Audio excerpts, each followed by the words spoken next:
어, 강의를 위해서 제가 마스크를 내리고 하겠습니다. 이해를 해 주십시오. 그래도 목소리가 잘 들려야 전달될 것 같아서 사실은 이제 1시간 정도 저한테 주어진 시간이었는데요. 이 강의를 의뢰받고서 되게 고민을 많이 하고 했는데 제가 강의를 한 20년 했는데요. 가장 많은 스트레스를 받은 강의입니다. 솔직히 말씀드리면.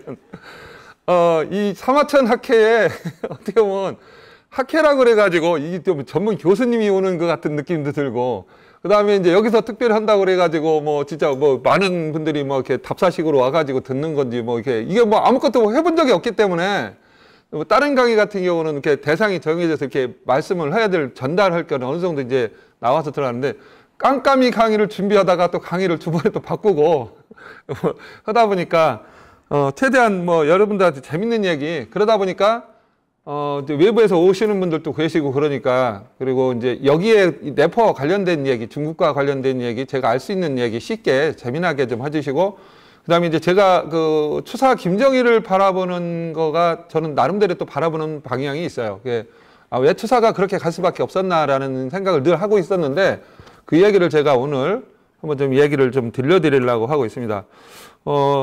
근데 이제 내포 지역 분들도 많이 계시는데 간단하게 그래도 이제 내포를 처음 오신 분들도 있으니까 이제 내포라는 건 그냥 명사로서 그냥 바다나 호수에서 내륙 깊숙이 들어와 있는 포구 같은 거를 얘기를 해요. 근데 이제 그게 보통 우리 충청도 사투리는 이제 안개라고 하는데 이제 이거는 포구를 얘기를 합니다. 통칭적으로 포구를 얘기하는데 충청도 서해안, 충청도 서북부지대, 흔히 얘기하는 태안반도를 중심으로 해서 여기가 포구가 가장 많이 일단은 전국에서 많이 알려져 있다고 하는 지역이기도 합니다. 그래서 이종환의 택리지에서 보면 이제 뭐라고 얘기했냐면 충청도에서 내포가 가장 좋다고 그랬어요. 여기 이제 내포 신도시로 이사 오신 분들이 계신 것 같은데 정말 좋은 데로 이사 오신 거예요.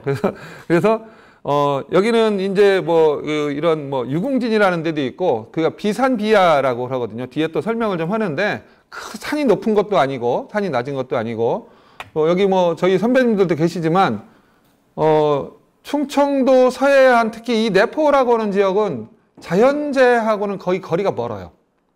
자연재라고 저도, 이제 저기 선배님도 계시지만, 저 선배님한테는 이제 게임도 안 되겠지만, 저도 한 60년 가까이 살아가는데, 자연재해라고 해가지고 크게 입은 적이 없어요. 이번에 물난리 났을 때 홍성은 그냥 다른 데 물난리 났나 보다 이렇게 생각할 정도로 여기 분들은 그렇게도 겨울이라든가 이렇게 태풍 같은 것도 입지 않다 보니까 왜 이런 얘기가 나오냐면 이런 자연재해를 입지 않았기 때문에 특히 비산비하고 들판이 넓기 때문에 여기가 먹고 살기가 좋아요. 지금은 먹고 살기가 어렵죠. 과거에 전통시대의 농경사회에서는요 내포가 최고 살기가 좋은 거예요.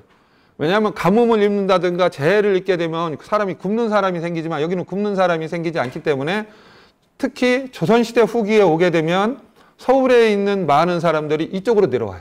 이쪽으로 터를 잡고 살게 계시고 그런 사람들이 이제 조선시대 후기에 여기서 이제 집성촌 같은 거를 이루게 되고 그런 한 집안 중에 하나가 추산의 집안도 마찬가지라고 보시면 됩니다. 자, 지명은 이게 조은로와 관련돼서 등장하기 시작했던 것 같아요. 이게 흔히 이제 충청도, 전라도, 경상도에서 생기는 쇄곡선들을 한 곳으로 모아가지고 이거를 개성 혹은 조선시대 같으면 한양으로 가는 루트에 여기가 지금 다 지나가게 되어 있거든요. 그래서 여기를 흔히 이제 가장 이제 지리적으로는 내표를 삽교천 지역이라고도 하고 이제 이중환의 택리지에서 얘기하는 것은 가야산 앞뒤 10골, 조금 전에 보여줬던 가야산 앞뒤 10골을 얘기도 하고, 한편 행정구역상으로는 홍주목이거든요. 여기가 이제 이 내포 신도시 여기 자체가 이제 홍북읍이잖아요. 홍성군 홍북인데 과거는 홍주라고 그랬고, 그 홍주목이 관할하던 20개 골이 내포라고 행정적으로는 얘기를 하고 있습니다. 이건 하고, 특징적인 것은 조금 전에 말씀드렸던 비산비야. 큰 산도 없고, 넓은 들판이 있고, 흔히 이제 금북정맥을 중심으로 해서 했는데, 역시 이제 그 중심산은 가야산입니다. 바로 요 옆에, 내포 신도시 옆에 가야산이 있습니다. 그래서 이러다 보니까 포구가 발달하고 수로가 발달하기 때문에 넓은 농경지에서는 농산물이 나오고, 바닷가가 인접해 있기 때문에 수산물이 많이 나요. 그래서 정말로 살기가 좋은 동네입니다. 그래서 바다 음식도 먹을 수 있고, 그렇게 늘 먹을 수 있고, 그러다 보니까 최근에도 그렇지만, 여기가 특징적인 거는 뭐냐면 바닷길이 개방되어 있어서 그 외부에서 들어오는, 그러니까 그 선진 문물이 가장 먼저 들어오는 창구가 돼요. 왜냐하면 태안반도를 중심으로 해서 중국에 가깝기 때문에, 특히 삼국시대 같은 경우는 백제가 직접 태안반도를 통해서 아니면 마량포고를 통해서 중국이랑 교류를 하게 되다 보니까 이 내포가 교섭하는 창구가 되고, 불교 문화 같은 경우도 가장 먼저 이쪽으로 루트를 통해서 들어오게 되고, 그다음에 이제 성리학 같은 것도 사실은 이 일대에서 들어오게 됩니다. 성리학도 유교는 그렇지는 않지만, 그리고 조선시대 후기에 오게 되면 이양선 같은 게 출몰을 하고, 가장 근래에 있었던 최고 위대한 가장 안 좋은 사건 중에 하나가, 제가 별로 썩 좋아하지 않는 거지만 오페레트 도굴 사건 같은 경우도 여기서 일어나는, 그다음에 천주교 박해와 함께 일어나는 이런 여러 가지 다양한 역사적인 사건이 일어나는 현장이기도 합니다. 그래서 한마디로 해서 내포 문화의 특징은 해양성이라고도 하고 개방성, 선진성이라고도 합니다. 다른 지역보다 항시 앞서갔어요. 근데 지금은 아니지만 과거에 100년 전까지만 해도 앞서갔던 곳이 내포라는 특징을 갖고 있는데, 그래서 참고적으로 이게 이제 호서도거든요. 호서도인데, 여기 이제 금강이고, 여기 위에서 내려오는 게 사교천입니다. 참고적으로 우리나라에 흐르는 강 중에서 남쪽에서 북쪽으로 흘러가는 유일한 강이 삽교천입니다. 다른 사람이, 보통 우리나라의 강들은 동에서 서로, 그 다음에 아니면 북에서 남으로 흐르는 거예요. 그렇지만은 삽교천만큼은 예외입니다. 그래서 남쪽에서 북쪽으로 가요. 흔히 얘기는 역류라고 하죠. 근데 여기 사람들이 좀 독특해요. 그리고 이러한 것을 중심으로 해서 많은 사상적인 변화가 일어나고요. 호서도에서 나오는 내포적인 걸 제가 했는데, 지금 이 사진하고 뒤에 사진하고 보면 뭔가가 차이 나는 게 있을 거예요. 뭐가 있을까요? 이 사진과 이 사진의 차이. 태안반도죠. 잘 보셨어요. 안면도가 지금 여기는 안면도라고 표시죠. 안면도가 사실은 섬이 아니에요. 육지예요. 모르시는 분들이 상당히 많습니다. 안면도는 섬이 아니라 안면곶이었어요.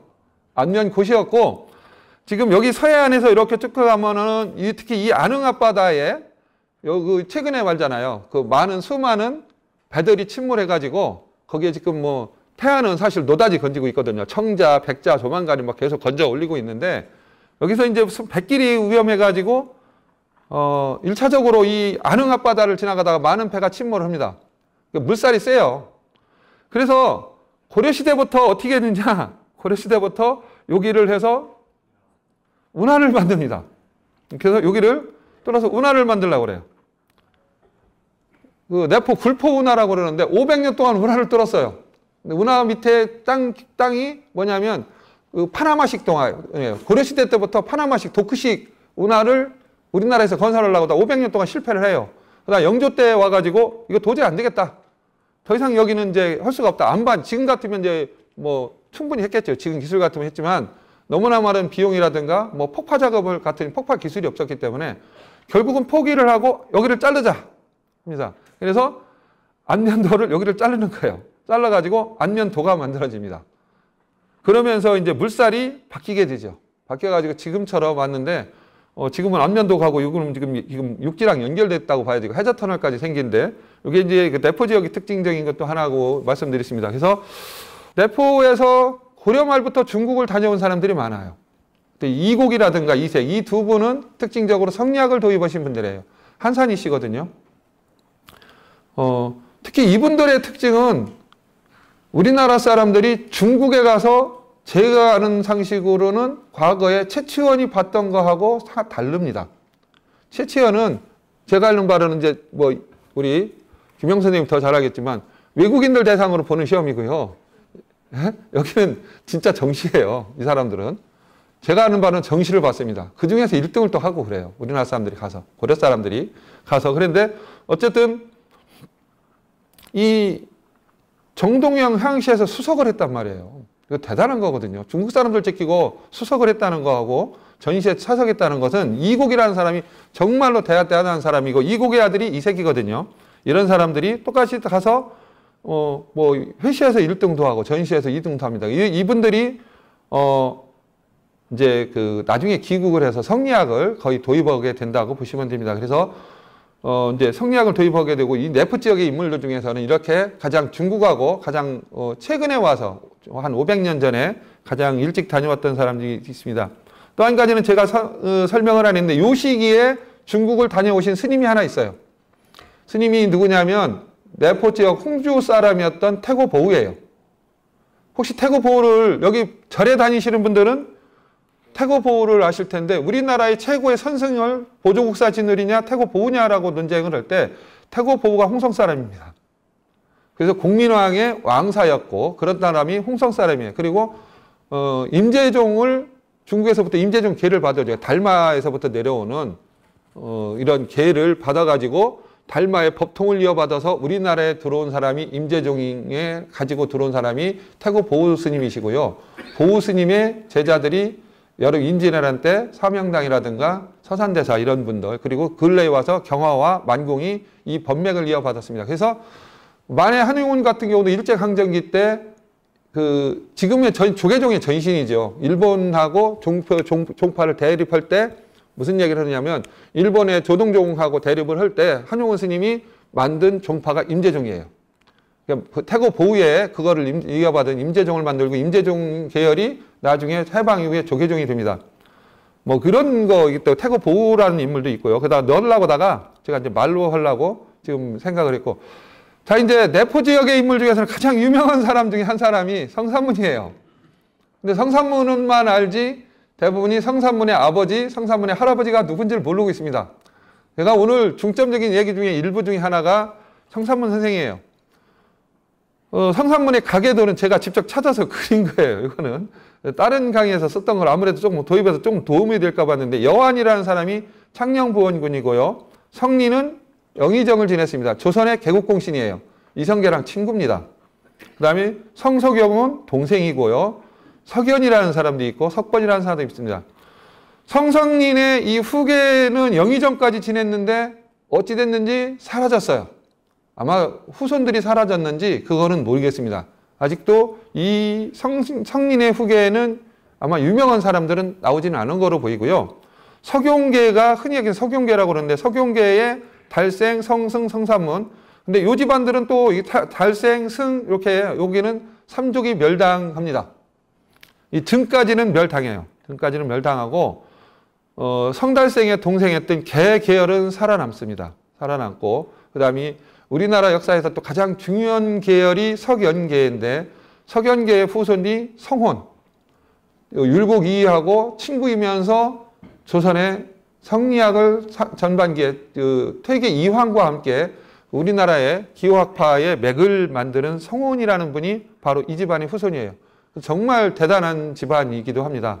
근데 내가 여기다가 어기라는 분을 표시를 했어요. 제가 본래 없었는데 어기 맞사위가 성년대군입니다. 성년대군이 누군지 모르실 수 있겠지만 성년대군은 태종 이방원의 막내 아들이에요. 정실에서 난 막내 아들, 그러니까 세종의 형입니다. 세종의 동생입니다. 세종대왕의 동생인데 본래 삼형제만 있는 줄 알았잖아요. 양령, 충령, 효령만 있는 줄 알았는데 그 밑에 늦둥이로 성년대군을 낳는데 이분이 일찍 죽었는데 이때 그 성년대군의 장인이 성억입니다. 성억인데 이때 묘비를 돌아가시고 나서 묘비를 성계가 쓰고 제가 또 뒤에 설명을 하는데 성년대군이 후손이 없어요. 후손이 없어서 태종이 그러니까 세종대왕이 자기 아들 중에 하나였던 안평대군을 성년대군의 양자로 줍니다. 요게 이제 역사에 유명한 나중에 이게 등장을 하는데 이 내용을 아시는 분들은 사실은 많지는 않아요. 일부에서만 알고 있고 자 이제 그래서 가계도를 제가 조금 이거를 어디 인터넷 뒤다 보니까 좀 나왔더라고요. 그래서 수양대군을 비롯한 문종과 있고 셋째 아들이 안평대군인데 안평대군을 양자로 임명시켜요. 성령대군이 늦둥이로 나가지고 아들을 못 낳았으니까 가문을 잇게 해주기 위해서 근데 안평대군이 나중에 수양한테 죽게 되죠. 같이 성산문과 어울려서 죽게 되는 근데 성산문과 나중에 설명했지만 안평대군은 동갑내기입니다. 같은 해에 태어났어요. 묘한 인연을 갖고 있는 사람들이기도 합니다. 그러면서 집안이 왕가와 사돈 관계에 얽혀 있는 거이기도 하죠. 그래서 이런 관계가 나중에 성산문이 이 단종을 끌어안고 끝까지 가려고 하는 이유 중에 하나가 바로 여기에서 나오는 거고요. 이제 단종하고 인연 관계도 얘기를 좀 하겠습니다. 그래서 이 집안의 가장 중요한 사람이 이제 성달생이에요. 성달생이 중국에를 다녀옵니다. 성달생이 이제 명나라 사은사로 중국에 다녀오는데, 성달생이라는 인물은 여러 기기 계신 분들이, 많은 분들이 모르고 있어요. 모르고 있는데 이 이유는 뭐냐면, 성달생은 성산문에 가려져서 알려지지 않았어요. 그러나 이 집안의 가장 핵심적인 인물은 성달생입니다. 성달생은 본래 되게 잘생겼어요. 정말로 우리 김영수 회장님처럼 멋쟁이, 어렸을 때부터 호남형에다가 있어가지고 너무, 지금으로 말하면 아이돌이에요. 성달생은 못하는 게 없어요. 공부도 잘했지, 싸움도 잘하지, 얼굴도 잘생겼지, 빠지는 게 없으니까 태종 이방원이가 이렇게 딱 눈여겨보다가 같이 이제 개국공신 집안들이 그렇게 하다 보니까 같이 이제 개경에서 어울리다가 이제 불러가지고 너 나랑 같이 세상을 도모하자 해서, 어떻게 보면 태종 이방원의 오른팔 역할을 사실을 했다고 보시는 게 좋습니다. 여기다가 기록을 안 했는데, 그래서 태종이 왕자의 난을 거쳐가지고 왕위에 올라가고 나서 그 다음 해에 태종 2년도에 우리나라에서 최초로 묵과시험을 치러요. 그러면서 자기 성달생한테 뭐라도 주고 싶은데 묵과시험을 보게 시킵니다. 그래서 성달생이 원체 무예가 뛰어나가지고 1등을 했어요. 1등을 했어요. 그러니까 처음에는 어떻게 보면 우리나라 묵과시험이 첫 번째 시험은 좀 쉬울 수 있잖아요. 관심이 없어서. 그러다가 이제 과거 급제에 못하는 사람들이, 문과시험을 못 보는 사람들이 문과로 많이 돌아서요. 그러는데 이제 그 다음에 무예가 있는 사람들이, 또 실력 있는 사람들이 또 계속 문과시험을 치르게 되는데, 성달생은 한 번만 했으면 됐지. 또 태종 10년에 8년 뒤에 또 문과를 또 봐요. 문과에서 2등을 합니다. 우리나라에서 아마 지금 입지전적인 인물 중에 하나인데, 그러면서 이제 이게 외곽으로 그 태종이 하는 의도를 알아채고 두는데, 이분이 돌아가실 때 마지막에 이제 뭐 이게 지금 시간이 많지 않아서 빨리 얘기하는데, 이분이 또 세종대왕하고 인연은 뭐냐면, 세종대왕이 여러분들 알다시피 양녕대군이 있어요. 양녕이 여자 문제로 골치 아파가지고 세자에서 쫓겨나게 될 때 그 양녕을 하게 되냐, 그 다음에 충녕을 올리자라고 두 파가 나뉘어서 조정에 대립을 할 때, 태종은 이방원은 나는 충녕으로 가겠다 해서 마지막으로 양녕을 폐쇄자시키고 충녕대군을, 나중에 세종대왕이죠. 세종대왕을 왕에 올라가게 만듭니다. 세자를 임명을 해요. 근데 이제 이게 몇 달 사이에 일어난 사건인데, 그래도 태종 이방원이가 정권을 잡았을 때도 군사권이 세계 사병들이 있었고, 이러한 위험은 태종 내에도 계속 이루어졌기 때문에 만약에 양녕을 옹호하는 세력들이 상당히 많았어요. 그래서 만약에 여차하면 양녕 세력들이 충녕을 죽일 확률이 높았어요. 그러니까 이때 등장한 게 실록에 나옵니다. 전하, 제가 세자를 호위하겠습니다 라고 등장한 것이 바로 성달생이에요. 그래서 세종대왕이 왕에 올라갈 수 있도록, 세종대왕이 왕에 올라갈 때까지 이제 왕위를 죽지 않았는데도 넘겨주잖아요. 세종이 왕에 올라갈 수 있게 해주잖아요. 요게 왕에 올라갈 기간까지 세종대왕의 호위를 담당한 것이 성달생이에요. 무예가 뛰어나니까, 그리고 무예 자기 수하들이 있으니까 군부네, 지금으로 말하면 군부라고 할 수 있겠죠. 거기 세력들이 있는데, 역시 세력들을 동원해가지고 세종대왕이 왕에 올라가야 되고, 세종대왕은 이걸 일지를 못하죠.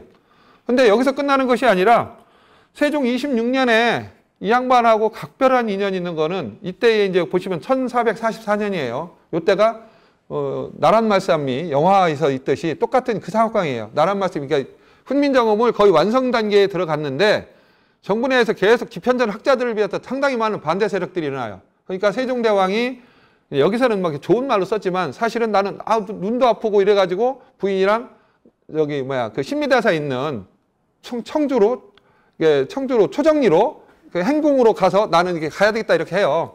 이때 이제 그 많은 사람들을 데리고, 지편전 학자 일부 중에 사람들을 데리고서 청주로 갈 때 또 갑작스레 등장을 합니다. 이분이, 제가 전하를 모시고 가겠습니다 라고 해가지고 행차할 때 호의를 역임을 하죠. 69세인 나이에요, 성달생이. 그런데 청주 갔어요. 초정리에 한 달 넘게 가는 행군을 했을 때 초정리 도착했는데, 초정리 도착하자마자 바로 돌아가세요. 완전히. 이때 성산문이 따라갑니다. 성산문이 따라가서 자기 할아버지와 곁을 지게다가 자기 할아버지가 돌아가시는 것을 봐요. 이건 대단한 사건이 벌어집니다. 이런데 이거는 어쩔 수가 없잖아요. 세종대왕이 난리가 난 거예요. 자기가 왕에 올라갈 때 옆에서 도와주고 죽을 때까지 자기 옆에서 죽은 사람은 성달생이에요. 그러면 세종대왕 입장에서는 어떻게 생각하겠어요? 나중에 뒤에 보시겠지만 세종대왕이 직접 사제문까지 써줘요. 그 다음에 그 묘를 하는데 어쨌든 넘어가기 전에 아버지 이 성달생은 아버지 성성룡과 성계와 함께 조선 전기 최고의 명필이에요. 제가 왜 얘기를 했냐면 조선시대 후기에 최고의 그래도 명필은 추사 김정이라고 하지만 조선시대 최고의 전기의 최고의 명필은 성달생이라는 거. 그래서 성달생도 중국에 다녀오고 한 인물이기 때문에 이 얘기를 제가 오늘 꺼낸 이유 중에 하나입니다. 어쨌든 그래서 이 성달생은 이 성신의 집안은 독실한 불교 집안이에요. 묘하죠. 조선의 성리학을 믿는 집안에서 불교를 믿는다는 게 말이 안 되는데, 그리고 태종과 세종은 뭐냐면 이 두 임금의 특징은요, 우리나라 스님들이 봤을 땐 쳐죽일 왕들이거든요. 우리나라의 절들을 다 없앤 두 임금이에요. 그런데도 불구하고 뒤로는 불교를 믿습니다. 아이러니하죠.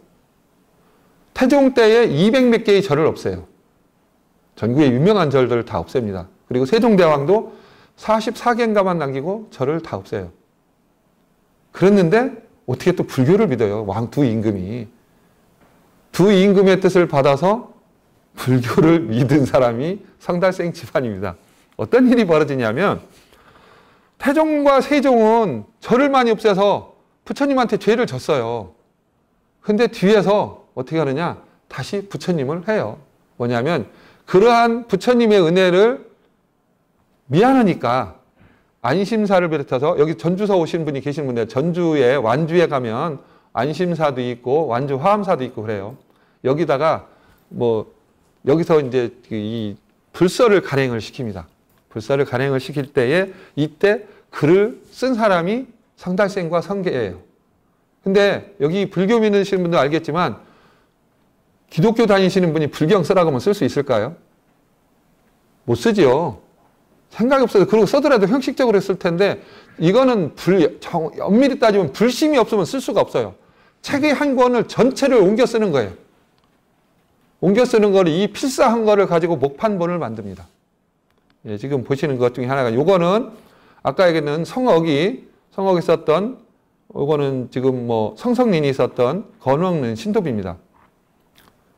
건원능은 아시다시피 태조 이성계의 무덤이죠. 무덤에 글씨를 요 밑에 글씨예요. 위에 전액은 정구가 썼고 밑에 이 잔글씨를 누가 썼냐면 성성린이 썼고요. 자, 여기 보시면 성달생이라는 이름이 등장합니다. 성달생의 글씨는 문화재로 다 지정이 되어 있습니다.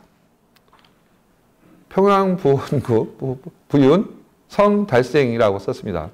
이 성달생 글씨예요. 조선전기의 최고 유명한 글씨 중에 하나입니다. 그 다음에 요 글씨는 또 뭐냐면 능엄경도 쓰시고요. 흔히 얘기하는 요거는 법화경입니다.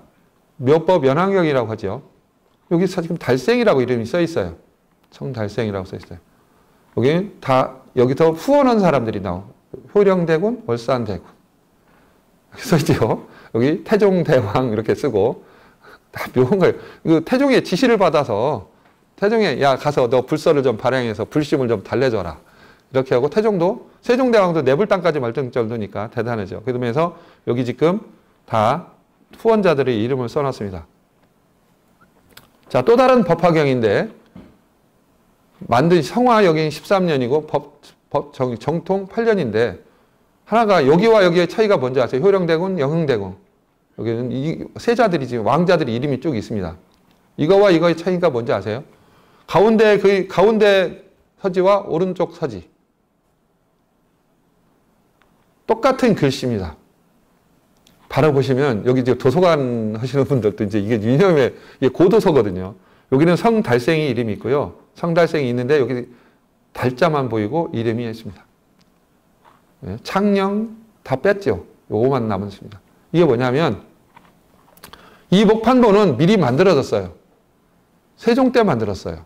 태종하고 세종 때 만들었는데 단종 복위 운동이 일어나서 세조가 왕권에 오르고 성산문 집안은 삼족이 멸당했습니다.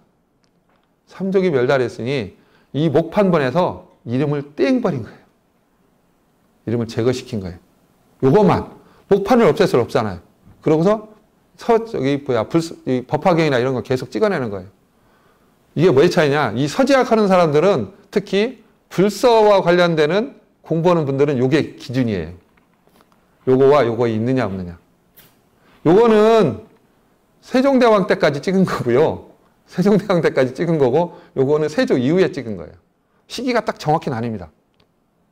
요거는 딱 좋아요. 똑같은 글씨인데, 왜냐하면 서지하는 사람들이 이 종이 지지를 갖고서 뭐 시대 판별을 할 수 있어야 되는데, 시대 판별 못 하잖아요. 간단해요. 성달생 이름이 들어갔냐 안 들어갔냐. 몇 번 위반하거나 성달생 이름이 들어갔냐 안 들어갔냐. 들어갔으면 세조 이전이고, 들어갔으면 안 들어가서 세조 이후입니다. 이거 아주 중요한 획을 나누는, 이게 이런 일이 벌어집니다. 여기까지. 세종 어쨌든 이렇게 수많은 하고, 나중에 추후에도 이 성달생의 글씨는 유명해서 다시 복제본을 또 만들어요. 이것이 1543년 전등사에서 만든 목판이에요. 목판. 성달생 글씨를 가지고 만든 목판입니다. 그리고 요거는 여기 지금 가장 가까이에 있는 보원사에 최근에 목판을 발해서 개심사에 이 목판을 지금 다시 보원사로 옮겨놓고, 보원사라는 지금 수덕사에서 보원사라는 절을 만들어 놓고 거기로 옮겨놓고서 목판 행사를 하고 있는 요거예요. 가야산에서도 성산문 글씨를 모방으로 해가지고 모본으로 해가지고 글씨를 다시 목판본을 만들었어요. 이거를 이 책을 계속 찍어냈습니다. 이게 둘 다 전부 다 보물로 지정되어 있습니다. 자, 이제 시간이 많지 않기 때문에 할 얘기는 많고, 성산문 가문과 이제 이 중국식 천하질서라는 게, 이게 사실은 이제 우리 회장님이 지금 더 잘하는 얘기인데 제가 건방지게 이 얘기를 하는데, 중국하고 우리나라의 관계에서는 뭐냐면 사대와 교린이에요. 우리나라 조선에 외교하는 방법이 사대와 교린입니다. 중국한테는 어버이나라라 해가지고 엎드리고, 나머지 나라는 뭐예요? 오랑캐의 나라라고 해가지고 이제 교역 같은 걸 하더라도, 특히 외나 이런 거 똑같잖아요. 뭐 필리핀이라든가 오키나와 아니면 여진 이런 나라는 이제 교린이라고 해가지고 그렇게 합니다. 그래서 중국은 사대를 하는데, 이 중국과의 교류 관계에서 특히 원나라 이후에 공려가 많이 있습니다. 공려는 이제 원나라부터 요구를 했었고, 이것이 조선 초까지 이루어지는데, 공려는 공품의 하나로 해서 여인들을 보내는 거예요. 근데 대표적인 여인이 중국으로 가서 성공한 여인, 기황후지요. 저는 개인적으로 조선의 여인을 우리나라 대한민국 5천년 사이 최고의 여인을 꼽으라고 하면 다시 기황후를 꼽습니다. 왜? 중국에 가서 황후가 됐어요. 중국에 가서 황후 된 사람이 있어요. 그 말이 안 되잖아요, 상식적으로. 그런데 기황후는 중국에 가서 황후가 됐어요. 그 다음에 여기 이제 권현비라는 사람도 있고, 그 다음에 명사 후비열전에서, 이거 중국 책이에요. 한계란이라는 분이 있습니다. 다 공려로 간 분들이에요. 근데 조선시대는 공려가 영락제와 선덕제 두 황제 요구로 26년간 7차례가 실시되는데, 총 조선의 여인이 114명이 진상이 됩니다. 이와 관련해서 이제 조선 초기에 중국에서 이제 공려를 요구하게 되면 조선은 자동적으로 금원령을 내려요. 모든 사람을 결혼할 수가 없어요. 근데 성석인이라는 사람이, 이 창녕성 씨가 얼굴이 되게 잘생겨가지고 딸들도 예쁘니까 무조건 공려에 올라갈 수 있는 1순위의 리스트가 올라가요. 리스트에 올라가요. 그러니까 성석인이라는 사람은 자기 딸을 시집 보내버려요. 중국으로 보내긴다면 억울하다 이거죠. 자기가 그러고서 파직당합니다. 파직당해요. 그걸 각오하고서 시집을 보냈어요. 자, 근데 이제 문제는 성달생이에요. 성달생은 그 전에 이제 사은사로도 다녀와가지고 어느 정도 이제 뭐 중국하고 가까웠는데, 황실의 환관이었던 누가 윤봉이라는 사람, 이것도 이 사람 조선 사람이에요. 조선 사람이 중국 황실에 뭐 여자만 간 게 아니라 남자도 끌려가서 내시가 된단 말이에요. 그래서 중국 황실을 너무나도 잘 아는 사람이 조선을 잘 아니까 네가 가서 공려를 데려와라 해서 옵니다. 오는데 하필이면 이때 이 윤봉을 신의주까지 호송한 사람이 성달생이에요. 근데 윤봉이 성달생을 보니까 한 달 정도 이상을 가잖아요. 의집까지 가려면. 이때 하는 동안에 같이 있다 보니까 너무 잘생긴 거예요, 성달생이. 딸 있느냐고 물어본 거죠. 딸 뒤타, 막내딸이 있어요. 걸린 거죠. 그러면서 그 다음 2년 뒤에 윤봉이 다시 옵니다. 윤봉이 다시 와가지고 조선 정부 내에 있는 모든 그 신하들의 자녀들 리스트를 다 올려가지고 구물령이 내렸으니까 무조건 성달생 당신 딸은 무조건 보내 해가지고 80명을 일단 뽑아요. 이거 하는 과정이 대단합니다. 그 80명의 고관 자제들의 딸 10대 80명을 모아서 1차 간택을 하기 시작을 해요. 그래가지고 마지막에 6명, 7명을 보내는 때 거기서 또 다시 20명을 추리고 거기서 또 7명을 선발하는데 거기서 무조건 성산문의 고모를 1등으로 뽑습니다. 그러고서 다시 중국으로 데려가요. 근데 여기에 또 이 태종은 또 무슨 마음이 있는지 그 딸이 또 1등으로 끌려가서 물론 딸을 또 호위해가지고 가라고 또 연경으로 보냅니다. 시집 보내러 가는 거죠. 중국 사람한테. 그래서 가요. 근데 이때 뭐 울고불고 난리 났다고 합니다. 그 세종대왕의 비 심씨가 연회를 베풀어줬는데 거기서 막 울고불고 난리 났나 봐요. 7명의 가족들하고 헤어지니까. 어쨌든 7명이 해가지고 여기다 이때 간 사람이 음식 시중 쓰는 사람. 어차피 이제 중국은 음식이 맞지 않으니까 우리나라 사람, 밥해줄 사람 집차한비 10명, 시중들 종비 16명 이렇게 해서 보내는 이때 성달생의 딸은 17살이었고 성산문은 10살이었습니다. 어렸을 때 아마 같은 집에서 고모랑 같이 생활을 했을 거예요. 생활했는데 그 고모가 아마 중국에 끌려갔을 때 성산문도 많이 물었을 거라고 생각합니다. 가족 간에 이거 헤어지는 거잖아요. 지금처럼 뭐 이런 요즘 세상이 아니라. 그러면서 또 1433년에는 성달생의 사촌이었던 성억을 또 사절사로 보내요. 왜냐? 가서 명나라에 가 있는 성달생의 막내 딸을 가서 오고, 왜 이 성씨를 보내는 이유 중에 하나가 그래도 청나라 황실에 있잖아요. 그 말이라도 이게 전해져서 조선에 유리하게끔 분위기를 만들기 위해서 이런 가족들을 보내게 됩니다. 어쨌든 뭐 세종대왕은 죽었고요. 이런 와중에서 세종대왕도 성산문을 중국으로 보내는데 황찬한테 보내서 뭐 이렇게 지금 뭐 요동으로 보내서 몇 번 했다고 하지만 어쨌든 했습니다. 그래서 훈민정음도 반포했습니다. 근데 여기서 이제 아까 말씀드렸듯이 1418년생이 안평대군하고 성산문이 같은 해에 태어나요. 근데 기가 막힌 건 안평대군의 벼로가 매주컨입니다. 벼로가 매주컨인데 이 두 사람은 얼마나 각별하게 지냈던지 성산문도 호가 매주컨입니다. 두 사람의 요원은요. 그리고 안평대군은 뭐를 남겨요? 안평대군이 남긴 거 뭐예요? 몽유도원도죠. 안평대군이 그린 게 아니라 자기 꿈속에서 봤던 내용을 옆에서 듣고 있던 안견한테 그리게 시켜서 몽유도원도를 그리게 했던 안평대군이죠. 안평대군이 쓴 발문에 그게 나온다는 거죠. 자기가 몽유도원기에 매주컨에서 썼다라고 하는. 그래서 매주컨이라는 놈을 쓰고 이 매주컨의 성산문의 뜻을 이어받은 근래에 와가지고 100년 전의 인물이 있죠. 누군가요? 저번 주에도 여기서 한번 세미나를 했는데 그것 때문에 의병기념관 때문에 세미나를 했는데 윤봉길의 스승이 성시록이라는 분이 스승이고 윤봉길의 스승 성시록은 윤봉길한테 너는 성산문처럼 되라 라고 가리킵니다. 그래서 윤봉길이 매주컨에서 죽자를 빼가지고 매헌이라는 호가 여기에서 나옵니다. 인연이 이렇게 여기까지 옵니다. 여러분들 윤봉길의 매헌이 어디서 나왔는지 모르셨죠? 내포분들 윤봉길의 매주컨은 성산문에 매헌은 매주컨에서 나왔다는 거. 그 다음에 그 유명한 집현전의 학자들 중에서 박팽년, 신숙주, 하위디, 이계, 이석형은 가히 1살, 2살 터구리로 이때는 뭐 나이하고 상관없이 거의 친구처럼 지내는 친구들이에요. 1살 차이면 이때는 뭐 이렇게 지내고. 그 다음에 이제 성승도 하성절사로 북경으로 갑니다. 왜? 자기 동생을 동생을 보러 가라고 세종이 특별히 배려해서 보내주는 겁니다. 이 집안에서. 이런 중국식 천하질서에는 사실은 이거 쓸까 말까 하다가 되게 고민했는데 청주한 씨 가면 저희 집안도 있습니다. 이 한영정이라는 저희 할아버지가 있어요. 직속 할아버지예요. 솔직히 말씀드리면. 저 한영정은 제 직속 할아버지입니다.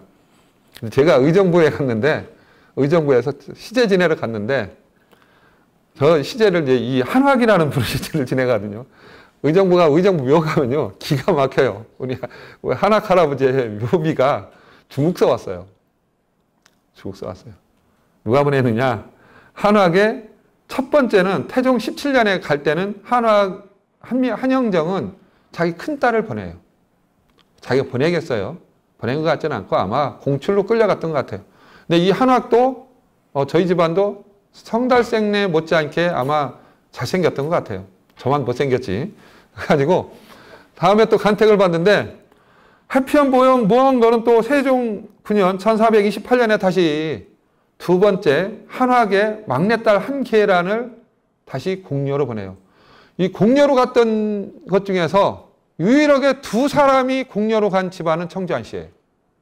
나중에 문제는 나중엔 대부분은 비극적인 삶을 마감을 했지만 한학이 마지막에 보냈던 저희 할아버지가 막내 동생이죠. 동생부터 한계라는 중국의 4대 황제를 모셔요. 그러면서 공신부인이라는 시호까지 받을 정도로 해가지고 이때 엄밀히 따지면 한학의 끝발은 하늘로 솟습니다. 그 세조 때에 그래서 영의 정도 하고 한학이 제가 아는 얘기 안 하려고 하다가 이런 얘기를 좀 하는데 좀 그렇습니다. 그때 성승도 어쨌든 다녀와고 그 다음에 정조사 부사로도 명나라에 계속 갔다 옵니다. 2번씩이나 갔다 와요. 자, 근데 여기가 완주 화엄사예요. 화엄사고 화엄사에 갔다 오신 분 계세요? 화엄사에 다녀오신 분. 화엄사에 가시면 극락전이 있고 이 건물은 보시고 안 보시고 오세요. 쬐그만 건물 뭐더 보냐. 이 건물이 뭐냐면 철영제라는 건물이에요. 철영제 건물 문을 열면 이게 성달생 영가가 있어요. 얼마나 불심이 깊었냐면 이 성달생 집안에 이 앞에 화엄사 입구에 화엄사 중수비가 있는데 중수비는 누구 얘기냐면 성달생과 성산문이 돈을 대서 화엄사를 중창한다라는 비예요. 여기에 성산문의 이름도 성산문의 사형제 이름이 다들 이름이 올라가 있습니다. 성산문네 집안에서 이 화엄사를 중창했기 때문에 화엄사에서는 이분에 대해서 성달생에 대해서 1년에 한 번씩 제사를 지내줘요. 이렇게 끊임없이 해서 일반 사람들은 잘 공개 않고 가끔은 저는 갈 때 일부러 알고 가서 열어보고 뭐 어떨 때 스님들이 여기다 고추도 말고 뭐 그러시는데 네, 이제 찍어왔습니다. 이게 이제 성달생의 묘고 파주 법원리에 있습니다. 참고로 이 묘는 처음에 세종대왕이 다 해줬어요. 해줬는데 단종 복위운동이라서 세조가 왕에 오르고 나서 신하들이 연좌를 해야 된다 해가지고 처벌해야 된다 해가지고 이 성달생의 묘를 꺼내놓고서 부관 참시를 하고 여기에 있던 세종대왕이 여기 있는 모든 상석이라든지 이런 거 망수작 같은 걸 다 해줬는데 그거를 다 없애버려요. 뒤집어 엎어서 땅에다 묻어버리고 나중에 후손들이 다시 복원을 한 거죠. 복권이 되고 나서 이거 한 거고 본래는 이 주변에 있었던 거는 다 누구 거라라고 보시면 됩니다. 세종대왕이 해줬었다. 그 정도로 그 다음 사제문까지 내려줄 정도로 했습니다. 자, 여기는 성산문 선생이 오늘 아까 서순복 선생님 여기 갔다 오셨나 모르겠는데 여기는 안 갔다 오셨을 것 같아요. 이게 노은이고택이라고 합니다. 여기가 최근에 저희들이 조사한 결과 성산문이 태어난 집이에요. 연대가 600년 됐습니다. 여기 이 창문 같은 걸 보시면 이거 고려시대 양식이에요. 참고로 이 집에서 누가 태어나면 최영도 태어납니다. 그래서 우리나라에서 민가주택으로서는 두 번째로 오래된 집이에요. 여러분들 기회가 되시면 한번 여기를 제가 다녀오시라고 특히 여기 또 사마천 학회 회원들도 많이 다녀오시라고 제가 이거를 소개해 드립니다. 그 옆에 가면 성달생의 묘도 있습니다. 성달생의 묘이고. 자, 추사 얘기를 좀 하겠습니다. 시간이 얼마 남지 않았는데 추사는 김노경과 기계유씨 큰아들로 예산에서 태어났습니다. 그 다음에 월성이 김환신의 풍화득. 요거는 사실은 제가 이제 이걸 넣을까 말까 하다가 이거를 넣은 이유가 있어요. 이거 좀 설명하는 다음에 양부 김노영과 요거는 내일 추사고택 갔을 때 답사할 때 요 내용은 좀 볼 수 있습니다. 근데 여기서 특이한 거는 추사는 장가를 2번 가게 되지요. 첫 번째는 15살에 한산이 씨하고 결혼을 합니다. 근데 이 한산이 씨는 제가 예산의 한산이 씨 같아요. 예산에도 한산이 씨 지성촌이 있고, 지금 제가 알기로는 거기랑 결혼을 한 것 같아요. 추사가 아마 가까운 데서 했던 것 같아요. 근데 이 한산이 씨가 한 5년 사셨던 것 같아요. 5년 살다가 20살에 돌아가세요. 돌아가서 아마 이 한산이 씨하고의 후손들이 없었던 거로 같아요. 제가 알기로는. 없었고, 그 다음에 이제 두 번째 결혼을 하시는데 23살에 예한이 씨 이병헌의 딸을 아내로 쌌습니다. 근데 이 예한이 씨, 이 병원의 집이 어디냐? 집이 어딜 것 같아요? 예한이 씨가 가장 가까이에 사는 예한이 씨 집성촌이 외암리예요. 여러분들이 혹시 외암리 건재고택 가보셨나요? 건재고택 가보신 분? 문제가 됐었죠.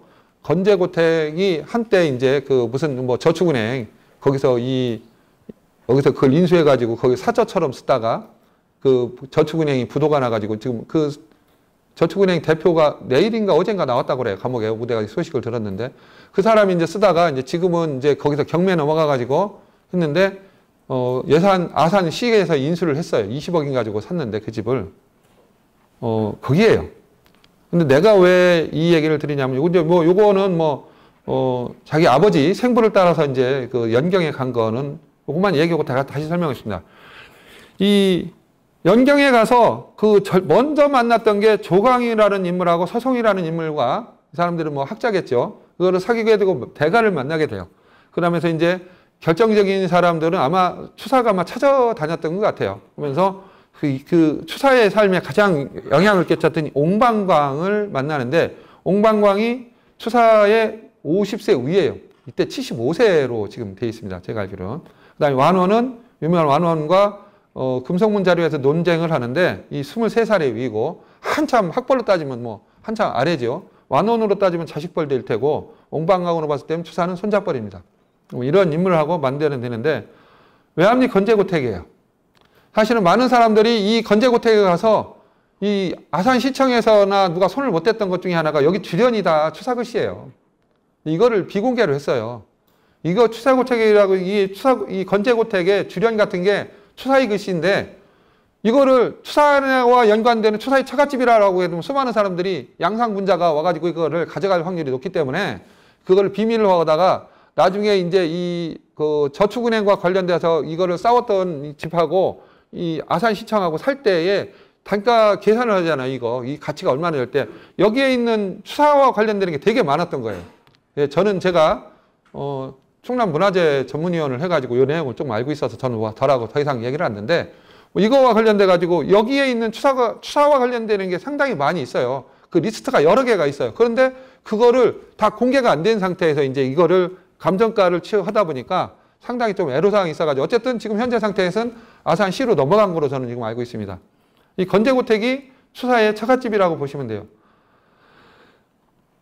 근데 이 추산의 집은 엄밀히 따지면 한다리 김씨라고 그래가지고 서산 들어가다 보면 여기 내포 사람 분들은 아실 거예요. 서산시청 서산 쪽으로 가다 보면 할미읍성에서 서산 가다 보면 내를 하나 건너게 되고 우측에 누가 있어요?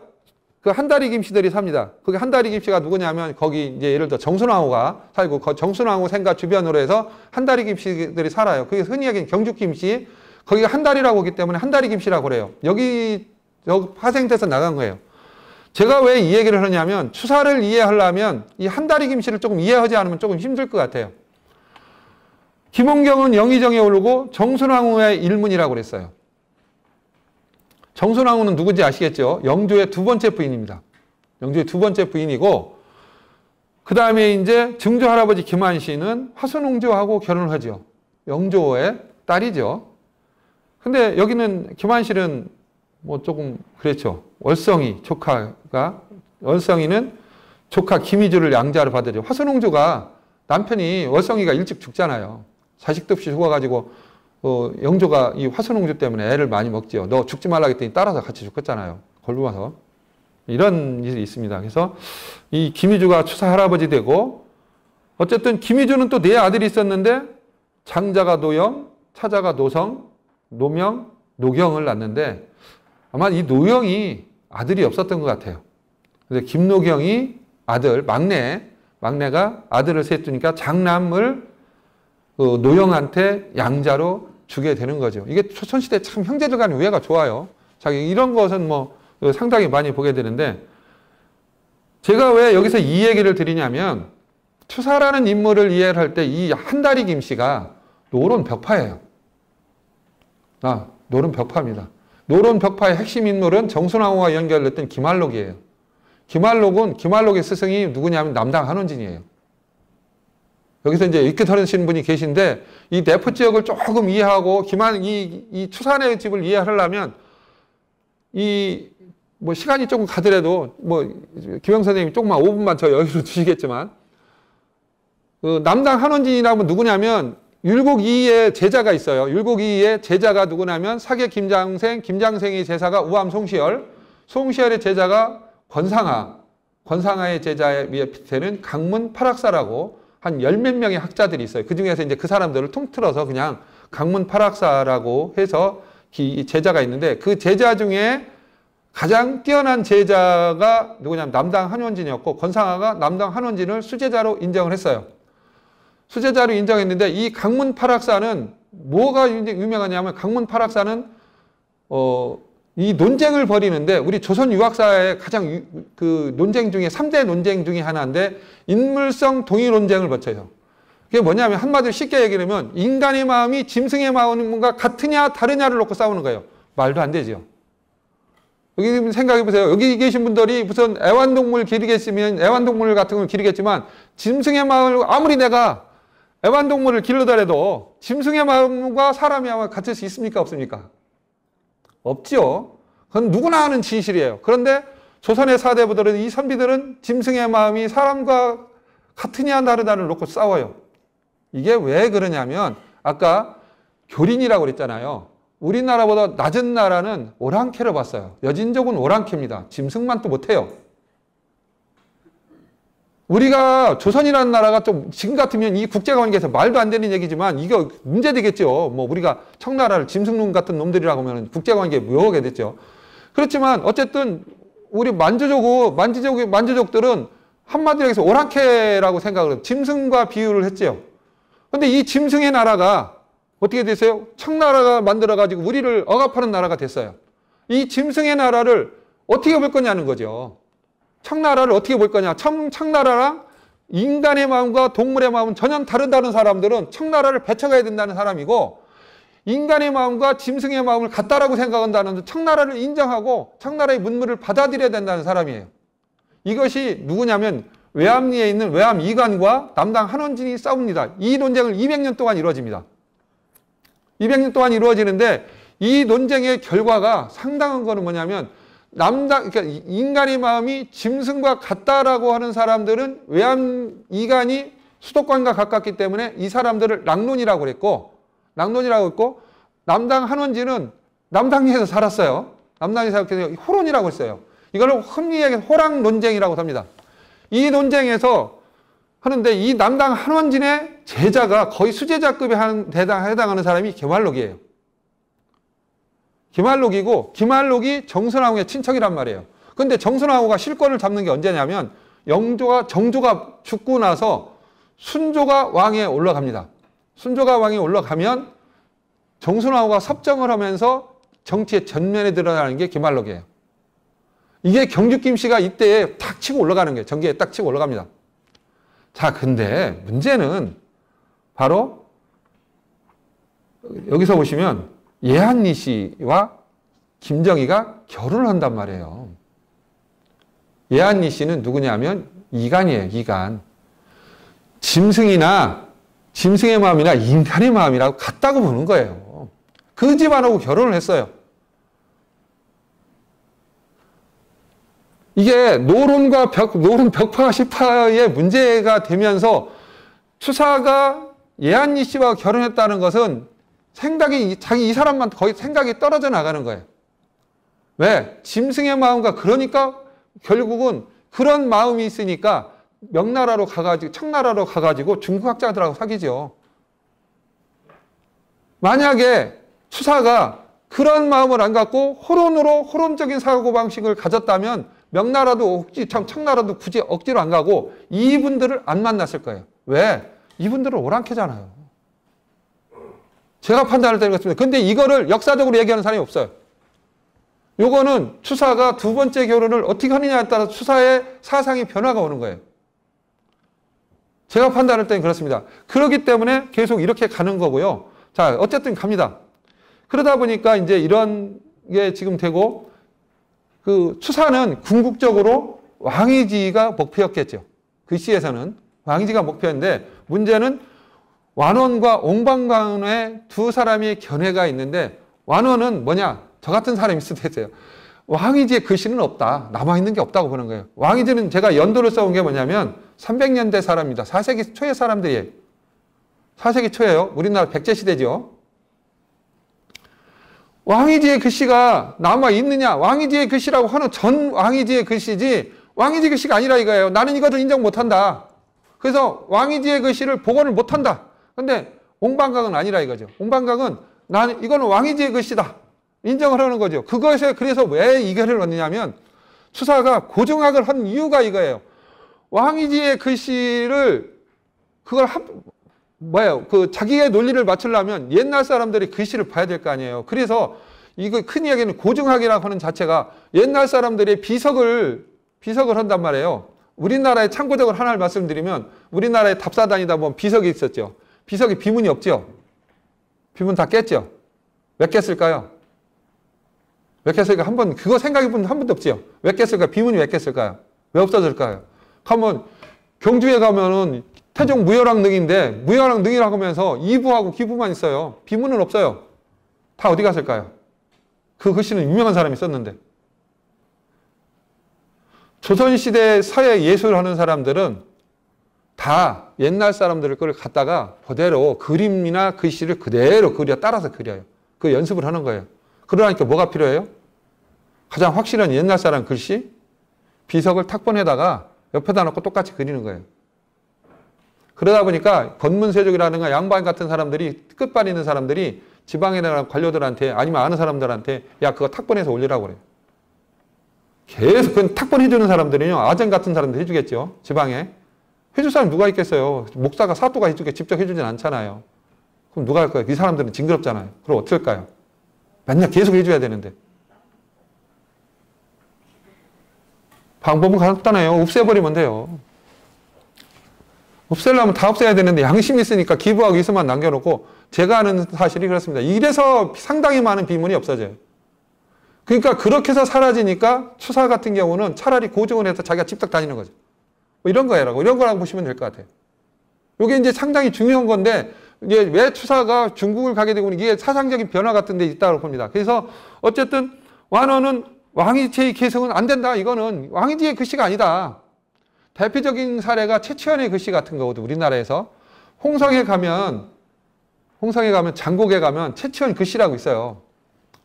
거기다 이제 최치원 최고운서라고 써 있어요. 조그맣게 쌍계라고 싹 써놓고. 근데 그 쌍계는 지리산 쌍계랑 글씨가 똑같아요.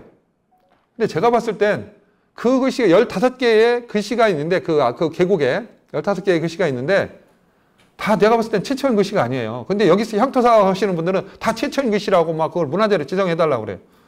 아니 근데 하다 보면 그거 아니잖아요. 근데 쌍계조차도 저는 의심 가는 게 그 쌍계에 있는 글씨를 갖다가 갖다가 베껴다가 그대로 거기다 새겼을 가능성도 동해요.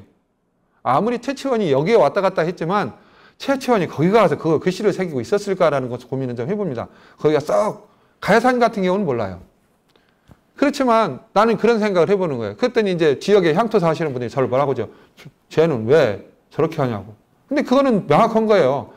그래서 최고운서라고 쌍계라고 한 거 똑같은 거예요. 그런 일이 계속 조선시대 내내 번복이 되니까 이거는 사실 믿을 수가 없다라고 보는 거죠. 완원 얘기는 저는 개인적으로 손든다면 완원을 손을 들어줄 것 같아요.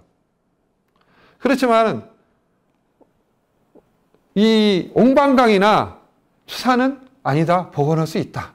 라고 해서 끊임없이 노력을 하고 그것을 증명해내기 위해서 진짜로 돌덩이에 있는 글씨들을 아마 조선에도 왕이지체가 있을 테니까 왕이지를 모방해서 당시에 쓴 사람들, 삼국시대나 이런 사람들 쓴 사람이 글씨가 있을지 모르기 때문에 그거를 찾기 위해서 북한산도 올라가고 했던 것 같아요. 제 느낌상으로는 이게 사실일지 모르죠. 제가 추정하기로 해요. 이거는 그래서 그 고증하기 위해서 이 금성문 집을 만드는 거거든요.